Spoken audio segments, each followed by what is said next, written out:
plusieurs sujets autour de ce qu'on appelle l'économie numérique, collaborative. On ne sait d'ailleurs jamais trop comment la nommer. Il y a différentes réalités derrière.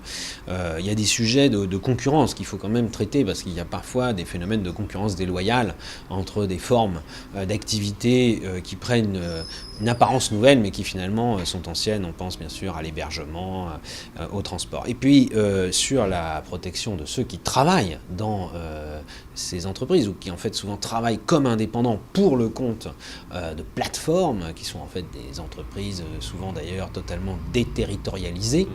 On pense à Uber et toutes ces entreprises.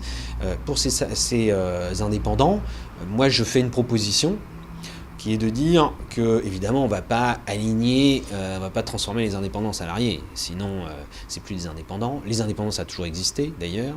Et il y a un régime social des indépendants qui ne fonctionne pas bien. Il faut le réformer. Il faut sans doute l'intégrer à une protection sociale plus générale. Mais il faut aussi avoir quelques protections supplémentaires. Donc, ma proposition sur les indépendants, c'est d'avoir un système d'allocation chômage, d'assurance chômage, lorsqu'il y a une cessation d'activité. Puisqu'après tout, on peut aussi, en indépendant, se retrouver à être obligé de cesser une activité. Et en ce moment, pour l'instant, il n'y a rien. Après, évidemment, ce ne sera pas forcément tout à fait le même régime. Il faut le construire avec les représentants, d'ailleurs, des TPE.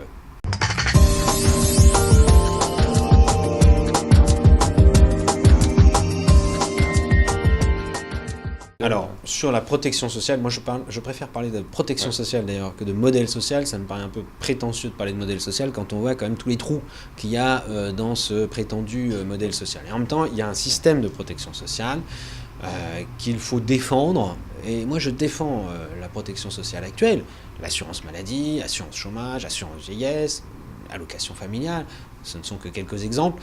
Et le fait qu'elle soit mixte en quelque sorte. Il y a l'assurance maladie collective, et puis il y a les mutuelles. Et je sais que certains veulent remettre en cause dans un sens ou dans l'autre. D'ailleurs, il y en a qui veulent tout déléguer aux assurances privées ou aux mutuelles, et d'autres au contraire qui voudraient tout renationaliser dans l'assurance maladie. Il y a même un de mes concurrents à la primaire, Arnaud Montebourg, qui propose lui une mutuelle d'État. Je ne sais pas ce que c'est, mais enfin c'est pas une mutuelle, ça c'est sûr et certain. Les mutualistes doivent vraiment être choqués par une telle formule. Moi je suis pour qu'on donne plus de place aux mutuelles dans l'offre de soins et dans un partenariat, ce que j'appelle un contrat de santé, là c'est vraiment pour la question de la santé, entre le patient, son médecin généraliste, médecin référent, et la mutuelle. Évidemment, il y a l'assurance maladie qui est là de toute façon, mais vraiment ce contrat pour qu'on puisse avoir un suivi, une prévention, et qu'il y ait une maîtrise des coûts liés à la santé, parce qu'on dit souvent que la santé n'a pas de prix, mais elle a un coût, et il faut bien, à un moment ou à un autre, que quelqu'un le paye, et en général, ce sont les assurés sociaux ou les contribuables.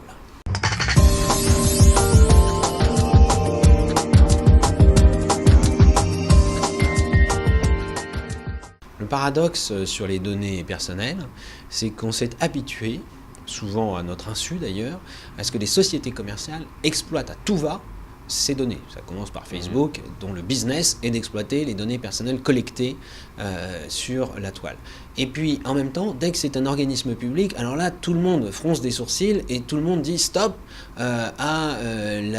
aux fichiers, etc. On arrive à des aberrations, qu'il n'y a même pas, par exemple, d'interconnexion entre le fichier de la CAF et le fichier du fisc. La CAF ne sait pas quels sont les revenus des allocataires et le fisc ne sait pas quelles sont les allocations versées aux contribuables. C'est aberrant. Et en plus, ça complique la vie des gens, puisqu'on oblige les gens à faire 2 déclarations, pas au même moment et pas sur les mêmes critères. Et on pourrait multiplier les exemples. Dans le domaine de la santé, qui est évidemment un domaine très sensible, puisqu'il y a le principe du secret médical qui doit être conservé, mais en même temps, on voit bien que le dossier médical partagé, c'est un progrès.